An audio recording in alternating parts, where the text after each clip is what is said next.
Well, it's really good to be here. Hey, I want to start off with a quick little game. I'm going to ask you a slew of questions. If you agree with this question, you're going to stand up. You're going to find someone else who is standing in some way, make contact with them, okay? Everything about this is about contact, okay? So if the person isn't standing, don't make contact with them. And every question that I say, you can't just make contact with the same person, okay? So this is your chance to connect with people across rows. Okay, that's cool. Just walking out on me. That's awesome. Love you, Dad. Okay, here's my first question. Is this: how many of you would choose One Direction over Bieber? All right.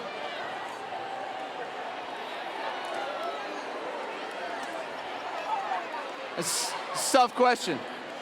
Right there. All right. Here's the deal. It's only one.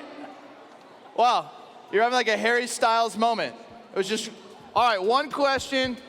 Kind of puts you in a tough spot if you, like me, don't care for either of them. But my next question is, how many of you wish that Bieber would just live in Canada? Okay. Wow. Just say, I'm sorry, because I know that's all right. Okay. Sounds good? All right. Let me ask you a little bit more, I don't know. Someone asked me to call my dad and just, it's fantastic. Just music appeared. It's you. Someone asked about me to call my dad, and just to be honest, my dad about 8-9 years ago had leukemia. Had a bone marrow transplant, and it's just been tough, you know. So, and recently there's been some people in my life who have passed with cancer. How many of you have ever experienced someone passing, whether it's a friend or a family member, because of cancer or another illness? Wow. Yeah.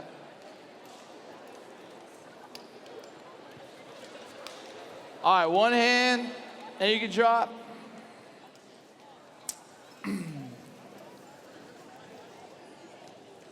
How many of you in this room will find yourself coming into this space this week, and there's just been a pattern that just feels like it's more than I turned to it once, I turned to it twice, but it has these addictive tendencies. It's something that you think about, it almost has some kind of stronghold in your life.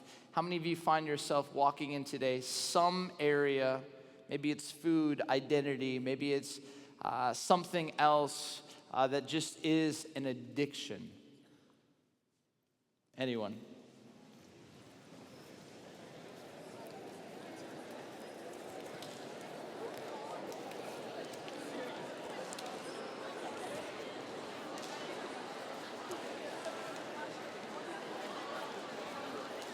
All right.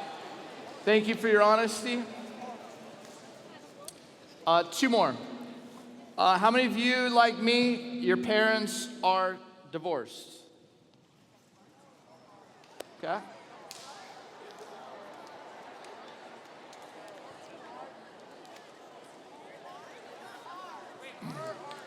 R. Last one. How many of you in this past school year have felt like there's this weight, this pressure, I don't even know what the question. Wow, hold on. Come on. You got this weight, this sense of pressure, and it's like, if you're really honest, you had a moment late at night not distracted by text and Snapchat and everything else. And it feels like paralyzing, like the anxiety, the worry, whether it's the past or whether it's the future, whether it's right now, it's just suffocating all of the weight of the pressure. How many of you have just felt that?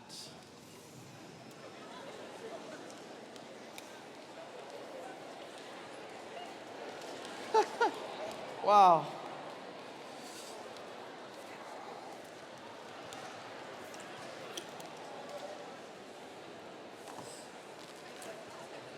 I want to get at that. I want to talk about this because there's a moment where some of us can just get up and start making a ton of noise, and then all of a sudden there comes a moment where you stand up and you realize you make contact with someone and you realize like, oh, we're not that different. And do you ever get this sense that the path that you're going on, maybe you've like doubled down on it. Maybe you're like, man, this is the way it is. But then at the end of a season, you just kind of reflect back and you just go, oh my goodness, I don't know if I'm where I'm supposed to be. I don't know if like everything is going like where it needs to be. A number of years ago, I found myself in San Diego, and it was during college, and a buddy of mine said, hey, you want to run a 5K? And I hate running. The only thing I'm good at running from is like anything that is painful. So if there's going to be pain, I'm like, good, I'm gone. And my friend's like, no, let's just run this. It's going to be fun. It's awesome. And so I'm like, whatever. And he's like, I'll buy you lunch after. I'm like, okay, whatever. So I drive down there. I meet my friend. We're there early. I'm watching people all dressed up, and like right as they get to the starting line, they start like stripping down. And they're just throwing like $100 jackets to the side. And I'm like, man, this is weird. And people are like stretching, and I'm like, okay, I haven't trained for 3.1 miles, a 5K, whatever. And then I see all of these porta potties, and people are like going in them, and I'm like, oh, I probably should use the restroom. So I like go under like this stanchion. I'm like making my way through these people. I use the restroom, and as I'm walking out of the restroom, I'm trying to get to my friend. I can't find him, but a group of people just start running. And so I'm like, we're all headed in the same direction. I'll catch him. So I start running. And as I'm like running, and I'm running, and I'm running, I feel like I've been running for a long time. And so I look over to this guy, and I'm like, hey, what K are we at? And he's like, man, K? I don't know, but we just hit 5 miles. It's like, 5 miles? What? Like, I thought we were running a 5K. And he's like, dude, you're in the wrong race. This is the half marathon. And I was like, you're in the wrong race. And I'm like, are you kidding me? And so for the next 8.1 miles, when I have not trained, I'm like, I'm gonna beat you. And I'm like running, sweating, crying. I can't feel my knees. I'm like stopping, and like someone's like, would you like a peanut butter sandwich? And I'm like, gross, yes. And I'm like just running, and I have no idea what I'm doing, but like I cross the finish line, and someone like looks at me, my friend, he runs up and he's like, you ran the wrong race. And I was like, yeah, I did. And I'm so angry. I can't even, I need like a wheelchair. And I don't know, it's like I was just reflecting and just watching you all kind of stand up and thinking about being here in San Diego and thinking about this moment where I ran the wrong race. I just wonder how many of you're here. And I love that you're here, but in some ways, you're just running the wrong race. Maybe all of the pressures of culture and all the pressures of tomorrow and all the things that you have interpreted as like, man, this is the way it's supposed to be. But something inside you just go, it's not working. And I think deep down, there's something inside of us that believes there is something more. There is this longing. The scriptures say that God has put eternity in all of our hearts. There is this longing, this hope, this belief that satisfaction, purpose, meaning, truth, health, wholeness is possible. And we find ourselves looking over here and looking over here. And there's these moments, these and then moments that Pogue was talking about, that I think God wants to interrupt our pursuit of everything that culture tells us to remind us and showcase what can only be found in Him and His Son and in His Spirit. And that's what I want to get at this evening. I found myself in Bujumbura, Burundi. And a number of years ago, it was top 2, top 3 poorest places in the world. And I don't know if you ever had one of these moments, but you go somewhere and you have all of these expectations, all of these desires, all of these longings. You want to see something happen, but nothing is happening. I find myself in Bujumbura in this boardroom with all of these leaders, and we're dreaming about how we can get in contact with 2 people who can take all of this money, hundreds of thousands of dollars that we've raised, to give to some local leaders to really kind of regenerate some opportunity for income in the city. And we can't get to these 2 people. And the person leading the meeting is like, all right, no good idea. Get out of here. Spend the afternoon, pray, do whatever you need to do, but at dinner, I want every one of you to have an idea. So, we all walk back, and my friends, they all decide to take a nap. I'm sitting in my room, and I have one of these and then moments where I feel as if God whispers to me, go for a run. So I put on my Duke basketball shorts, and I find myself running. And again, I don't like running, but I just found myself running in this city of Bujumbura. And I feel as if God keeps putting these and then moments in front of me. Make a left here, and then make a right here, and then left here, and then go straight, and then through this light, and then make a right. And I find myself coming up to this basketball court where there's about 500 people around. I walk up to this basketball court. I'm standing there watching when this guy walks up to me and he goes, hey, you good? And I'm like, yeah, I'm all right, man. You? He goes, no. You good in basketball? And I'm like, I'm okay. He goes, no. If I pick you, do we win? Now, I've been watching and scouting. I played basketball in college. I love the game of basketball.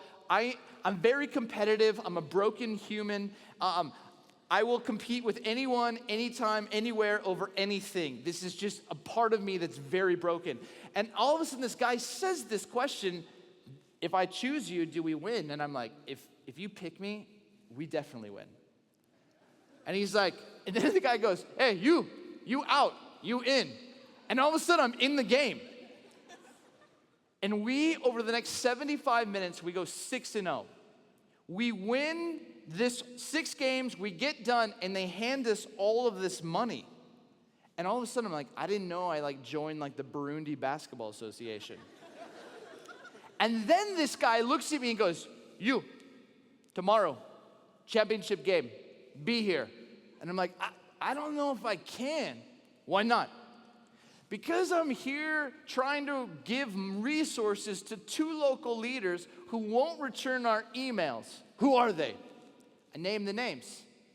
One of those names happened to be this guy. And he's like, well, that's me. I control Bujumbura. If we win tomorrow, I have meeting with you. So be here tomorrow. Now, at this moment, I'm like, God, I knew you loved basketball. So I have to go back, shower, go to dinner, and I have to listen to all these jokers with their terrible ideas. So I'm sitting there, I'm like, hey, what about you, David? What idea do you have? I think we should get up early and just stand outside their offices. Bad idea. What about you?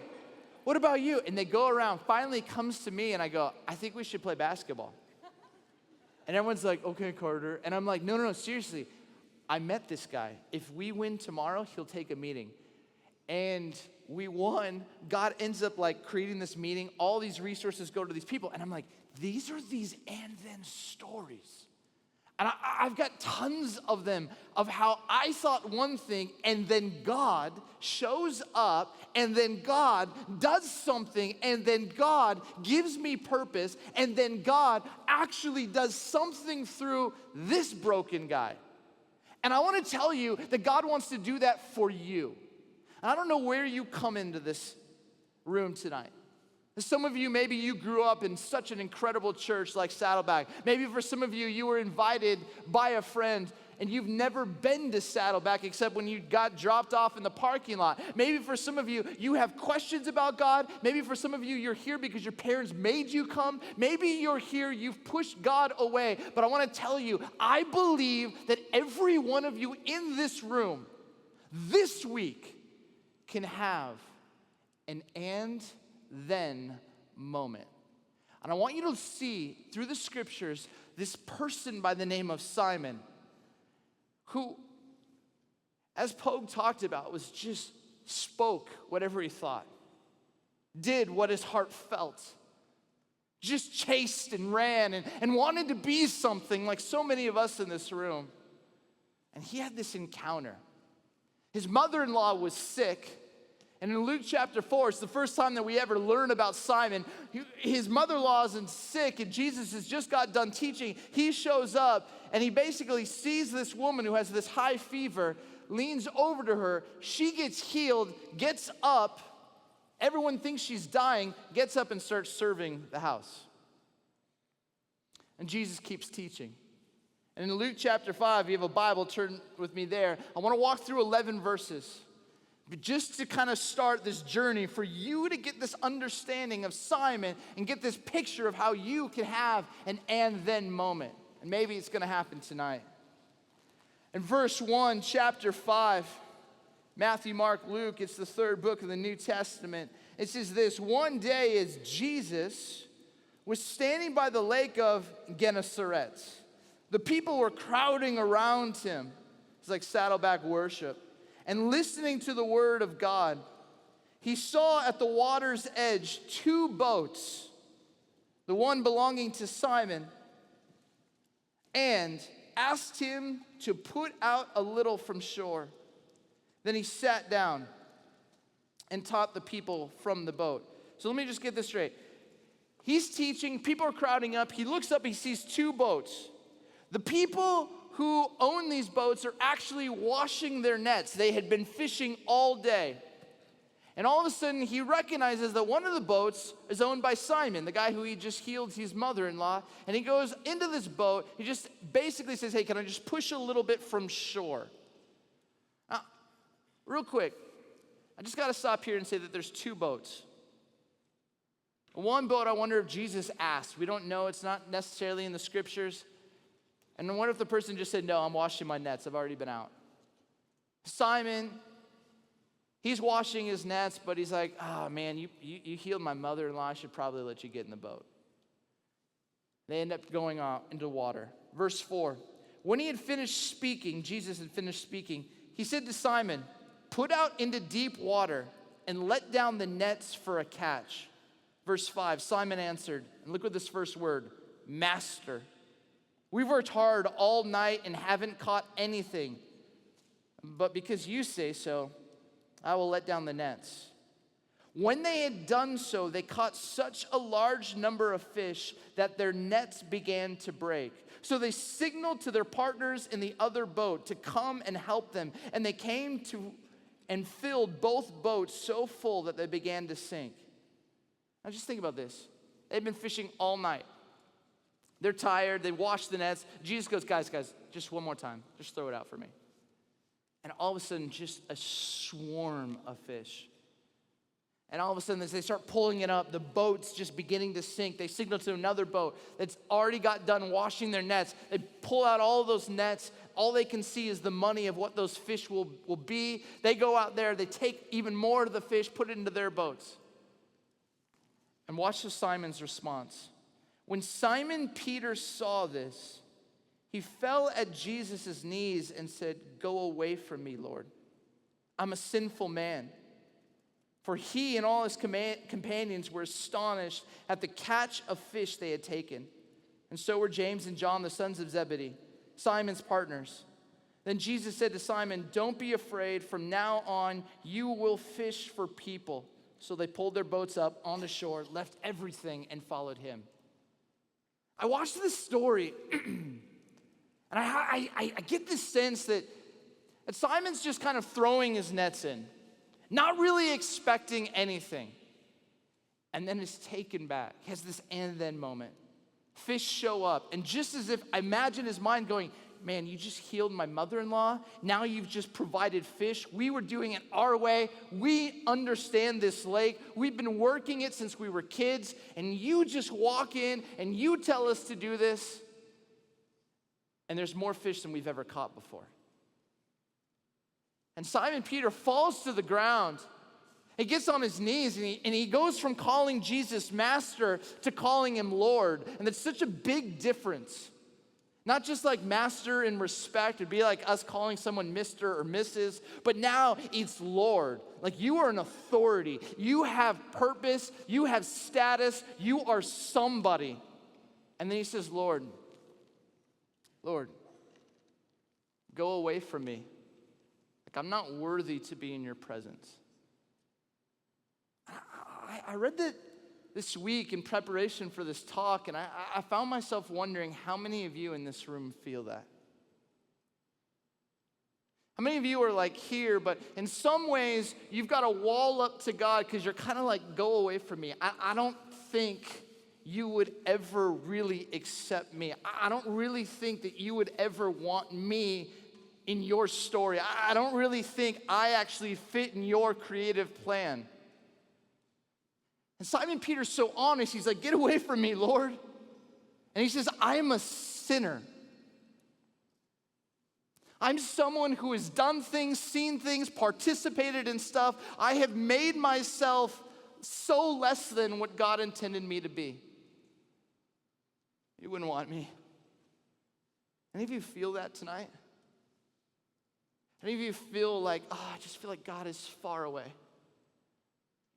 And if he came close, I don't know if he would actually want to accept me. He might want to accept her. He might want to accept him. He might actually want this person. I've seen this person. I don't think he would want to be with me because of what I've seen, what I've done, what I've participated in, what I've said. And I want to break that thought for you because I think God is madly crazy in love with every one of you. My daughter, I mentioned her name's Mercy June. She's 4, and recently she came up out of the basement. We live in the Midwest, we have basements. And she came up and she was covered in glitter. It was literally as if she and Tinkerbell got into a bar fight. And it looked like she lost. I took her straight to the bathroom. We baptized her 3 times, and there was still glitter everywhere. There's glitter everywhere. So I decided to walk down to the basement, and this is what we saw. Mercy, what's in your hair? Sparkles. What's on the ground? Sparkles.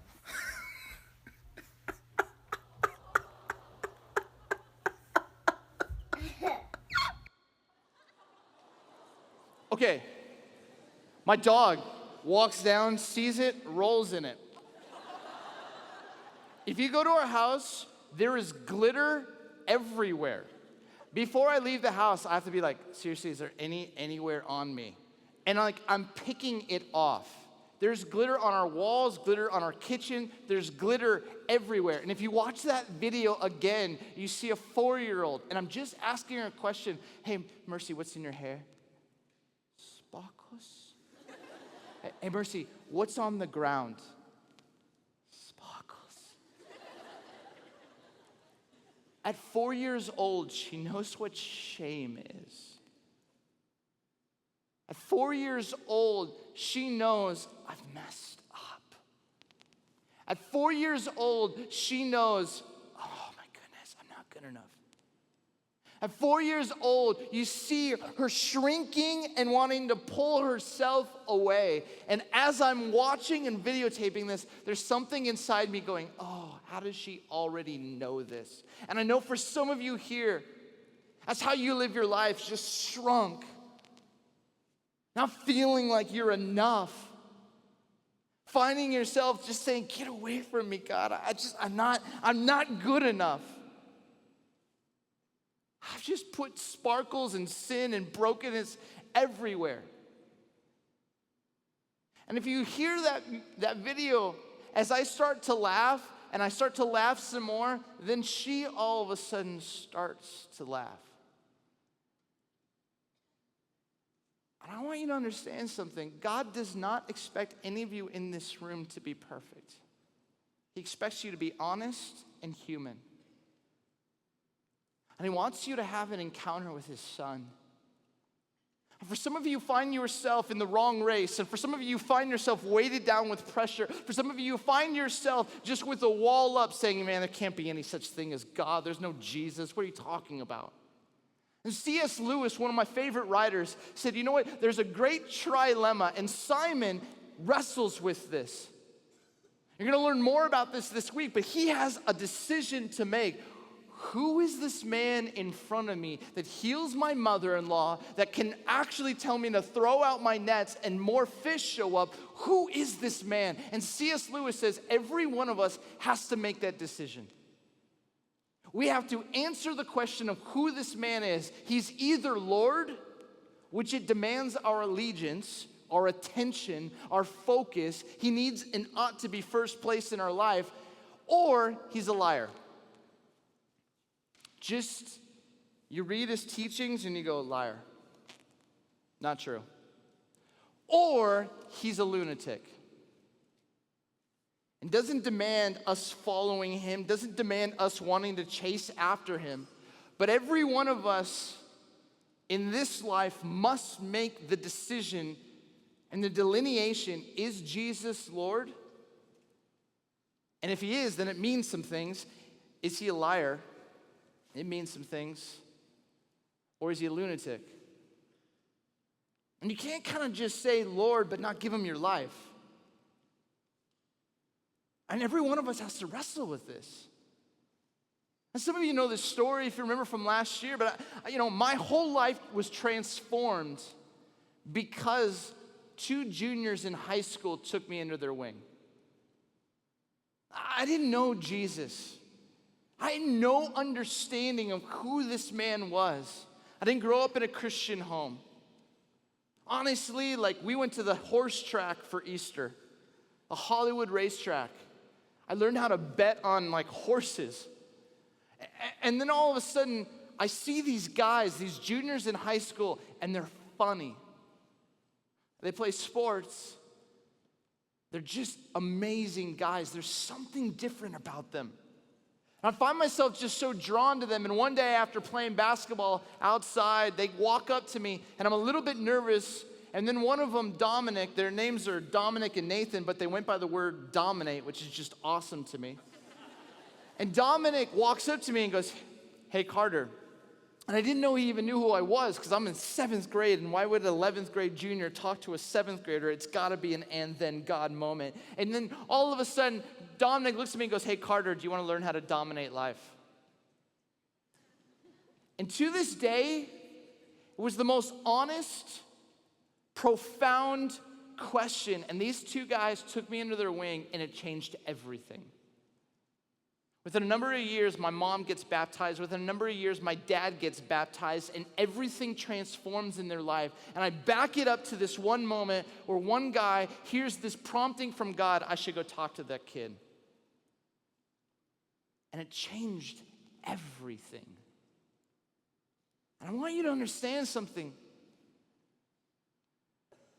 Jesus saw something in Peter, but he sees something in you. And Jesus finds himself looking for those who find their hearts open, who want to actually begin this conversation. And Jesus will show up so quickly and go, hey, I want to give you an and then moment. I want to change the trajectory. I want to fill your life with grace. I want you to experience something so profound. When you read that story in Luke chapter 5, a couple things happen. One, it says that they were astonished. And all of a sudden, Simon just gets up, pulls his boat ashore, and just says, I don't care about all the money that's right here. I'm following that man. I don't care. I don't care what anybody says. I don't want to care about anything. I've seen and experienced something different, and I am going to follow him. I want you to know something. If you find yourself here tonight, a bit of a skeptic, you are welcome here. And over these next few nights, I pray that you would be open, that you would have an and then moment. For some of you, you feel like you have walked so closely with Jesus, but maybe this past season you've just drifted. And I want you to know something. You're welcome here. Maybe for some of you, you find yourself going, man, you don't even belong. Get away from me, God. I don't think you would ever accept me. I want you to know you're welcome here. I want you to have an and then moment. Because I really believe that if you open your heart, open your minds, you will find yourself profoundly satisfied. I end with this story. A number of years ago, I went to Chile. I took a buddy of mine from Grand Rapids. He had never been to South America before. I said, hey, one day we're going to go surf. I love surfing. I love the water. And I said, there's an amazing break. He's like, I've never surfed before. I said, don't worry. All you got to do is stay with these Chilenos. They know how to surf. Stay with them. We only had a limited number of boards and wetsuits. And so one of them said, you know what, okay, I'll watch him. I said, great. So Corey ends up, my friend, putting on a wetsuit, getting on a board. And before he gets in the water, I grab him and I say, dude, whatever you do, stay with the Chilenos. If they go there, you go there. Stay with them. It doesn't matter if you don't know what you're doing, just stay with them and you will be okay. The pollution in Chile is so bad, I go to a van and I just start reading. And I'm reading and I love to read, and all of a sudden someone like bangs on the van door. It's this Chilean friend of mine, and I open it up and he's barefoot, shirtless, and he goes, hey, Mr. Steve, your friend Corey, he's about to die. I'm like, what? He's about to die. And I'm like, what do you mean? I walk out of this van, I run down to the beach. All of my Chilean friends are surfing incredible waves over here, and Corey's just flopping over here. And I'm like, are you kidding me? So I run out to the water, I'm trying to whistle, I'm trying to get my friend's attention, and as I get out farther and farther, but it's deep and he's floundering. He's not even on his board, he's just floundering his arms. I can hear him screaming something. You know he's screaming? Por favor! Por favor! Por favor! As wave after wave breaks, and I'm like, dude, are you yelling please in Spanish? Really, that's your word. I'm like totally, what? And so I finally get someone to like rescue him, call him over, and my friend swims over, gets him on and just drags him in, and he's just like a beached whale. He's just laying there. And I do not have the mercy gift, but I walk up to him and I'm like, were you seriously yelling please in Spanish? And he said the most profound thing. He said this, I didn't know what else to say. I thought I was going to die. I don't know about you, but I wonder for some of you, you don't know what to say tonight. You just know that there's a gap between you and God. You feel that distance. All you need to say maybe is just, por favor. Please. I'll tell you what, God is going to show up. All you really need to do is just make the space. And I just say for you tonight and for this week, if your hand is like this and you got a wall up against God, I ask, would you just maybe turn that hand just to be open. You find you're just frustrated with God. Maybe it hasn't gone well this year. Man, would you just be open? Maybe you got dragged here by a friend. You don't even know what you're walking into. May your hands just be open. May your heart be open. And may you experience an and then moment. I'd love just to pray for you now. God, I imagine that there are so many people in this room